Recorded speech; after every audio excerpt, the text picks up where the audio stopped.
গুপ্ত একটি দলের নেতারা জালেম রূপে আবির্ভূত হয়েছে বলে মন্তব্য করেছেন বিএনপি চেয়ারম্যান তারেক রহমান। বরিশাল ও ফরিদপুরে আলাদা নির্বাচনী জনসভায় তিনি বলেন, গুপ্ত সংগঠনটি নিজেদের পক্ষে ভোটের ফল নিতে ভুয়া ব্যালট পেপার ছাপাচ্ছে। দেশের মানুষের সমর্থন নিয়ে বিএনপি রাষ্ট্র পরিচালনায় গেলে ফরিদপুরকে বিভাগ এবং বরিশাল ভোলায় সেতু নির্মাণের কথা বলেন তারেক রহমান। জানান, আগামীতে দেশ চলবে জনগণের ইচ্ছা ও মতামতের ভিত্তিতে।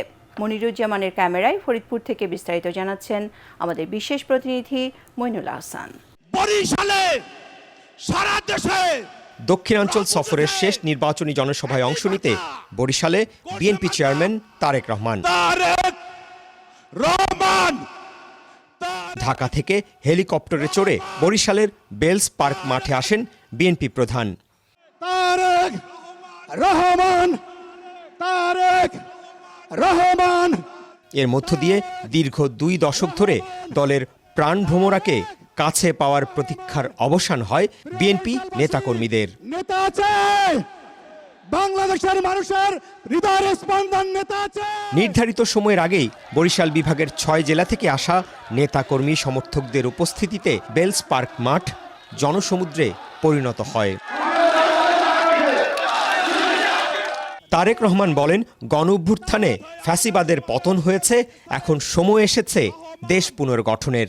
এখন এই বাংলাদেশ চলবে জনগণের রায়ের ভিত্তিতে এবং এই জন্যই বাংলাদেশের মানুষ আগামী 12 তারিখে তাদের পছন্দসই প্রতিনিধি নির্বাচন করবে, যারা জনগণের ইচ্ছা মতন জনগণের কাছে জবাবদিহি করার মাধ্যমে ইনশাআল্লাহ আগামী দিন দেশ পরিচালনা করবে। জামাত ইসলামের প্রতি ইঙ্গিত করে তিনি বলেন, গুপ্ত একটি দল নারী সমাজকে অন্ধকার যুগের দিকে ঠেলে দিতে চায়। মিথ্যাবাদী প্রতারক এই দলটিকে প্রতিহত করতে হবে। যে ব্যক্তি বা যেই দলের তার দেশের মা বোনদের প্রতি বিন্দুমাত্র শ্রদ্ধা নেই, তাদের কাছ থেকে আর যাই হোক বাংলাদেশ কখনো অগ্রগতি আশা করতে পারে না। এইসব গুপ্তদের বিরুদ্ধে আপনাদেরকে সতর্ক থাকতে হবে, সজাগ থাকতে হবে।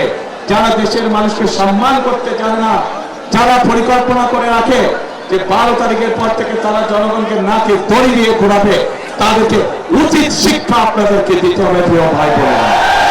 জাতীয় নির্বাচন নিয়ে নানা ষড়যন্ত্র হচ্ছে অভিযোগ করে বিএনপি চেয়ারম্যান বলেন, গুপ্ত দলের নেতাদের নেতৃত্বে ব্যালট পেপার ছাপিয়ে নির্বাচনের ফলাফল তাদের পক্ষে নেয়ার ষড়যন্ত্র করছে।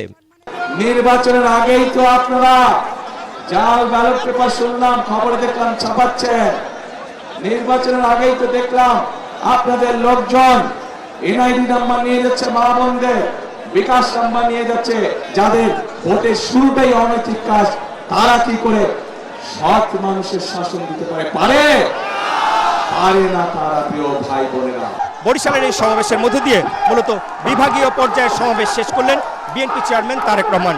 প্রত্যেকটি সমাবেশে তিনি নেতাকর্মীদের পাশাপাশি সাধারণ মানুষের কাছাকাছি যাওয়ার চেষ্টা করেছেন, বোঝার চেষ্টা করেছেন তাদের প্রত্যাশা, প্রাপ্তি, অপ্রাপ্তির কথা। পাশাপাশি দেশ গঠনে বিএনপির পরিকল্পনার কথাও তুলে ধরেছেন বিএনপি চেয়ারম্যান তারেক রহমান। তার এই প্রতিশ্রুতি জনগণের মধ্যে কতটা আস্থার সঞ্চার করতে পেরেছে তার প্রমাণ পাওয়া যাবে আগামী 12 ফেব্রুয়ারি নির্বাচনে, এমনটাই মনে করছেন বিএনপি নেতাকর্মীরা।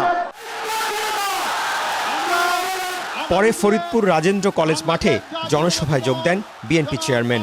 ফরিদপুরের পাশাপাশি মাদারীপুর, শরীয়তপুর, গোপালগঞ্জ ও রাজবাড়ী জেলার ধানের শীষের প্রার্থীরা নেতাকর্মীদের নিয়ে জনসভায় যোগ দিলে নির্বাচনী সভাটি মহাসমাবেশে পরিণত হয়। তারেক রহমান ফরিদপুর বিভাগ বাস্তবায়ন সহ এ অঞ্চলের উন্নয়নে তার দলের নানা পরিকল্পনা তুলে ধরেন।